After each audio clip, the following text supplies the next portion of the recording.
नमस्कार दोस्तों, मेरा नाम कविता है। आपका हमारे चैनल क्यूसियस हिंदी साहित्य में स्वागत है। आज हम हरिशंकर परसाई द्वारा लिखी गई कहानी इंस्पेक्टर दातादीन चांद पर लेके प्रस्तुत हुए हैं।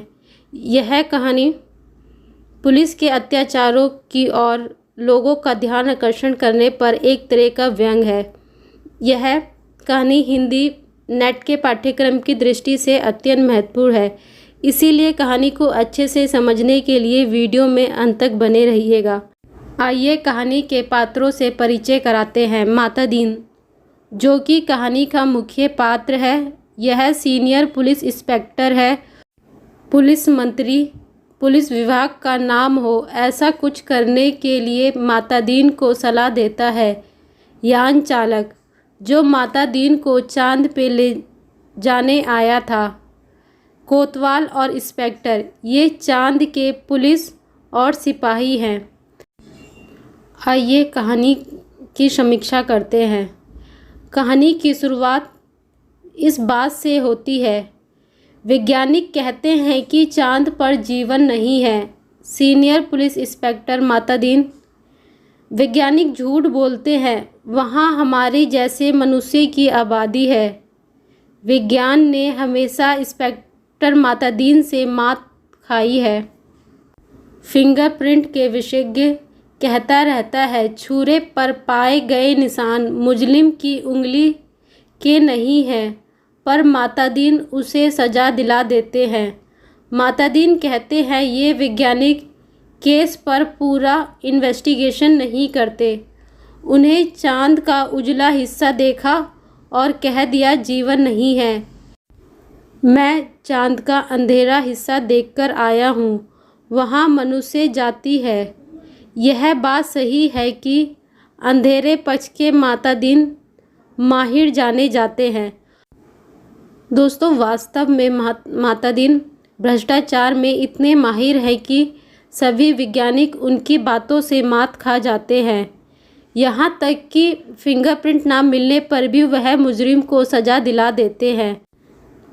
चांद की सरकार भारत सरकार को पत्र लिखती है कि चांद पर बहुत विकास हो गया है, मगर हमारी पुलिस व्यवस्था अभी भी अपराधी को ढूंढकर सजा दिलाने में सफल नहीं है। हमने सुना है कि भारत में राम राज है। आप अपने किसी ऐसे अधिकारी को भेजिए जो यहाँ की पुलिस व्यवस्था को परीक्षण दे सके। माता दीन चांद पर जाते हैं। वहाँ पुलिस की सारी व्यवस्था और संस्कृति को नष्ट कर देते हैं। वो वहाँ पुलिस व्यवस्था को सिखाते हैं, खून होने पर सज़ा होना ज़रूरी है। यह महत्व नहीं है कि सज़ा किसे होती है, अपराधी को या निर्दोष को। गवाह वह नहीं होता जिसने अपराध देखा हो, गवाह वह होता है जो गवाही दे, हाँ मैंने देखा है। यह पुलिस की मानवता है कि वह किसी इंसान में भेदभाव नहीं करते। दोषी और अपराधी दोनों ही ईश्वर के बंदे हैं। अगर कोई शिकायत करे तो बोल दो, हम सब जानते हैं, मगर क्या करें, सब ऊपर से हो रहा है। इस तरह करने से पुलिस के सभी काम आसान हो जाएंगे। दोस्तों, यह सब भ्रष्टाचार पुलिस व्यवस्था के ऊपर एक व्यंग है, जो काम को आंतरिक रूप से सुधारने की जगह अपने काम को सरल बनाने में सभी संस्कृति और सभी व्यवस्था को नष्ट कर देती है। साथ ही माता दीन कहते हैं, सैलरी की कटौती कर दीजिए, जिससे पुलिस ऊपरी कमाई के लिए चौकस हो जाएगी।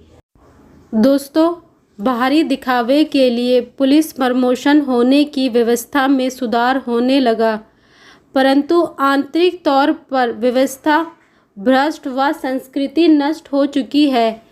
एक दूसरे की मदद करने कोई नहीं आता, फंस जाने के डर से। अंत में चांद सरकार ने माता दीन को वापस जाने के लिए कहते हैं, तो माता दीन कहते हैं, हमें पैसों से प्यार नहीं, हम काम ख़त्म करके वापस जाएंगे। चांद सरकार कहती है, तुम दुगनी तिगनी सैलरी लो और यहाँ से जाओ। फिर भारत सरकार को पत्र लिखती है, इनको वापस बुलाया जाए। भारत सरकार मातादीन को वापस बुला लेती है। बहुत समय तक यह सब सोचते रहे कि आखिर उस पत्र में क्या लिखा था। काफ़ी समय बाद एक दिन वह पत्र खुल ही गया। उसमें लिखा था, इंस्पेक्टर मातादीन की सेवा हमें प्रदान करने के लिए अनेक धन्यवाद, पर आप उन्हें फ़ौरन बुला लें। हम भारत को अपना मित्र समझते थे, पर आपने हमारे साथ शत्रुता का व्यवहार किया है। हम भोले भाले लोगों से आपने विश्वासघात किया है। आपके दाता दीन ने हमारी पुलिस को जैसा कर दिया है, उसका नतीजा ये हुआ है कि कोई आदमी किसी मरते हुए आदमी के पास नहीं जाता, इस डर से कि कत्ल के मामले में फंसा ना दिया जाए। बेटा बीमार बाप की सेवा नहीं करता, क्योंकि उसे डर है कि हत्या का आरोप ना लग जाए।